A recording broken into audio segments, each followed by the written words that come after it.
what happened in Washington and Colorado?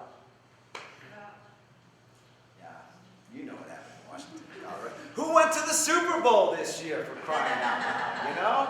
So, you know, we can talk about all these coincidences and everything here, but I think a lot of us here know that there's a lot more than just coincidence going on. There's a universal plan in effect. Now, we can get into metaphysics and we can get into all this other talk about synchronicity and whatnot. But how many people here are noticing things happen? How many people here are noticing the changes that are occurring around the world? Anybody ever heard of what's happening in Ukraine right now? Anybody know what's going on in Turkey? Uruguay just legalized cannabis for the entire country. We've got people in kind of obscure countries like Indonesia, Iraq, Iran, Russia. There's a movement today known as BRICS, B-R-I-C-S. And I want y'all to look this up when you get home. And I want you to be encouraged because this is already going on. People around the world, not in the United States, because a lot of us have been oppressed over here, have already started work underground, building an internet system separate from all the corporations today. So, coming up soon, probably in April, we are going to have availability of free internet. Yesterday, Marin T. Keshi from the Keshi Foundation, who is an inventor and a very, very renowned scientist who has many patents. I lost count. He's got like 20 or 30 patents right now that have instructions to build free energy modules. There's instructions for anti-gravity crafts. There are instructions for all sorts of different types of technology today that has been oppressed, that's been made available. So, you get a chance tonight, go home and look up the Keshi Foundation. That's K-E-S-H-E. Now, I'm bringing this up because I'm done talking about the problems. I am fed up to the point to hear of vibrating such negativity and distracting all of humanity from all of the solutions that I'm here to tell you, it's time to stop complaining. It's time to stop focusing on all those things that can't happen. Because it's the same thing that people said when the Wright brothers were building the airplane. Same thing that the Catholic Church did to Galileo when he said, the earth is round. We travel around the sun. Oh no. Well, here's the deal. We have yet to do an honest, accurate survey of the carrying capacity of the earth. So when somebody tells you the earth's getting overpopulated, according to who? Who told you that the earth is being overpopulated? Well, the government. Oh, so you trust what the government says. Does anybody here trust what the government says? Well, here's the deal. First of all, we're talking about vertical farms. A closed-loop vertical farm system can go ahead and feed an entire city in a closed loop without ever requiring resources from anywhere other than that closed loop. That is what we call sustainability. Some people who believe in the laws of thermodynamics will say, well, that's impossible because there's no such thing as perpetual motion. Nobody ever said anything about perpetual motion. This is renewability. We live on a planet that has been closed since time immemorial. Nobody really has the answer to the dates of how old this planet is, but ever since it's the beginning of time, it has been able to sustain ourselves until we got on here and decided we're going to make some money off of this. Well, guess what? We bought ourselves into a place where we need to buy ourselves out of it. And the only way we're going to buy ourselves out of it is to be able to educate and get rid of the fear.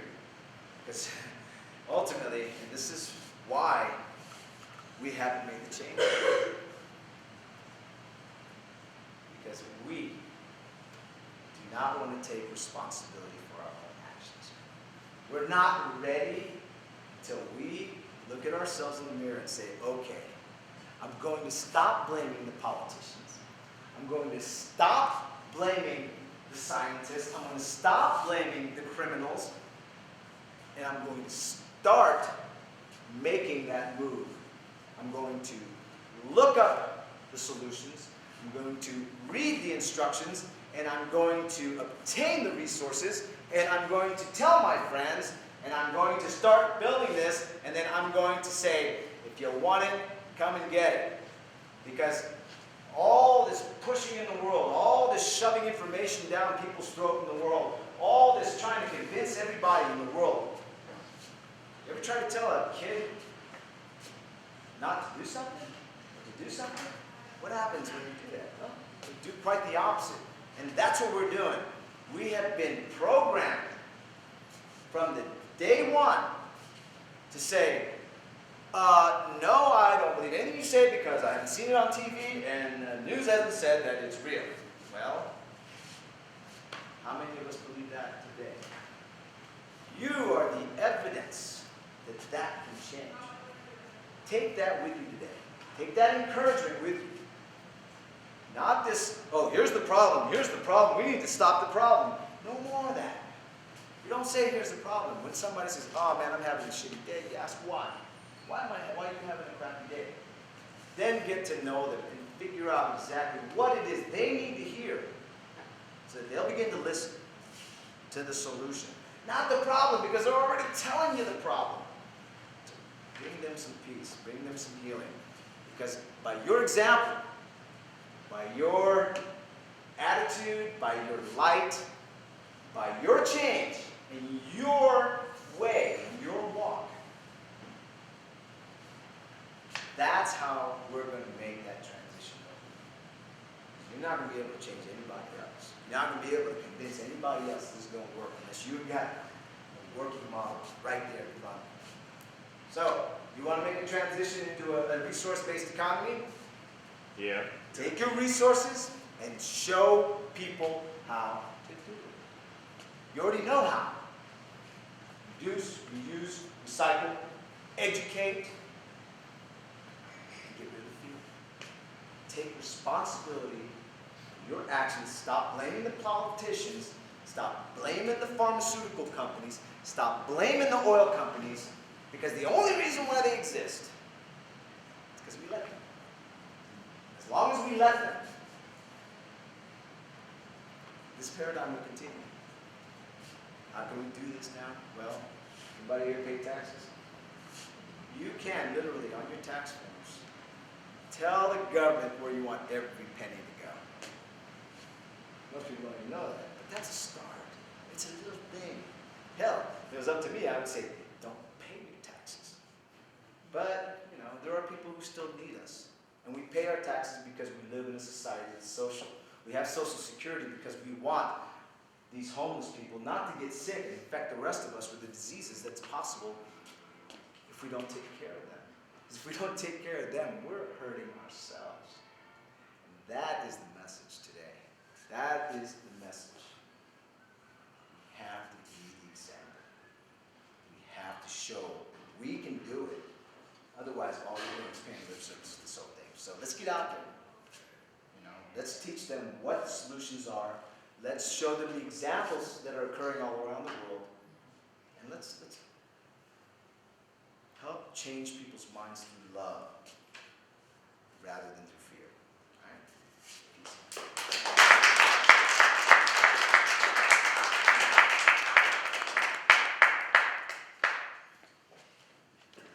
Questions? Oh, sure. Does anybody have any questions? Questions? Certainly. The camera here. Can I go three? So actually, some comments and some questions. Sure. Just to add fuel to the fire. Wonderful. So you talked about how much food is wasted in this country, and I figured I'd give you the statistic is right around 50%. Yeah, so I was actually being conservative. Yeah. Okay, good. So I just want to throw that out there because it's. Thank you. So 50% of the food we consume or we purchase, we waste, for crying out loud. Granted, we do need more compost, but still, I don't know that I want GMOs for compost. You got another question? We can handle the compost another way.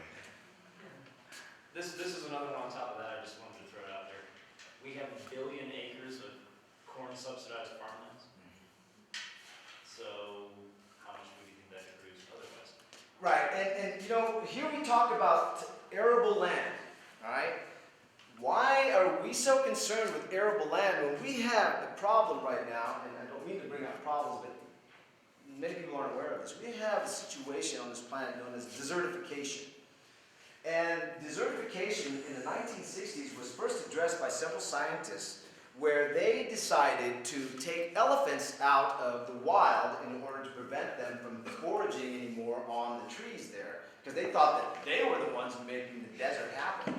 Well, after about 20 to 30 years of further study, they realized that after they took the elephants out, the land continued to desertify.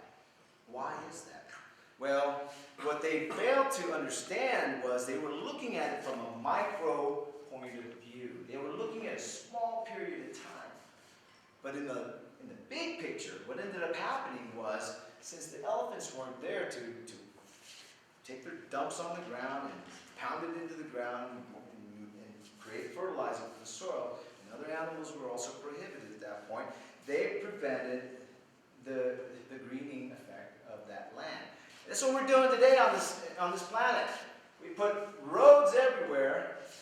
We take away all these herding animals who have actually are critical for the symbiosis of this planet, for it to continue to stay green. And what we did was, we, like maniacs, went out there and decided they were wild. Anyway, I'm not going to get into the esoterics of that, but ultimately you understand today, we have gone away, we've done things to literally take away all of our resources, which, in an instant, if we just change our mind, if we just learn what it is going to take, we can change that all around. We can make this planet green again, we can bring back all these animals, and they're not the ones that are